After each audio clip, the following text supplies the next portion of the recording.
सजल हौ पंड लगे कहाँ तू मलबा हफी बेहा लगे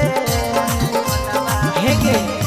अगे सजल हौ सगरो पंड लगे कहाँ तू मलबा हफी बेहा लगे अगे घर से अकेले तू अइहे गे जे बोला भी तोरा के नहीं देबो मैया के दर्शन करहि देबो नहावा के मेला घूमै देबो मैया के दर्शन करहि देबो अगे गया के मेला घूमै देबो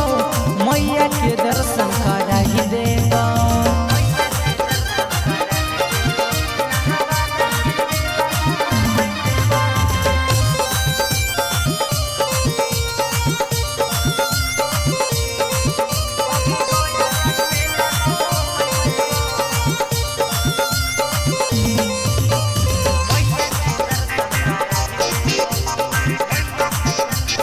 अभी चल देखा दियो सर्कस खेलावा मेला में मजा तो बड़ी मलबा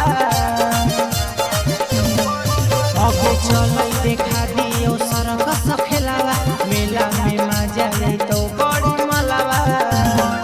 अभी रूसल काहे तू हकी गे तोरा सपना पूरा कर देबो मैया के दर्शन करहि देबो तोरा पटना के मेला घूमै देबो मैया के दर्शन करहि देबो जमुई के मेला घूमै देबो मैया के दर्शन करहि देबो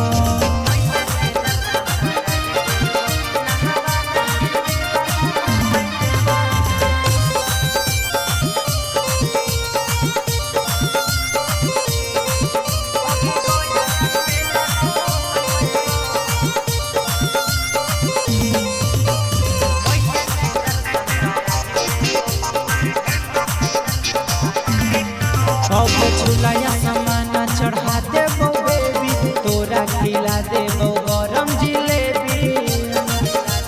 गे डार्लिंग झुलाया सामान चढ़ा देबो बेबी तोरा खिला देबो गरम जिलेबी अगे डीजे सोनू आशिक सचिन के चल मेला में गाना बजाइ देबो मैया के दर्शन करहि देबो नहावा के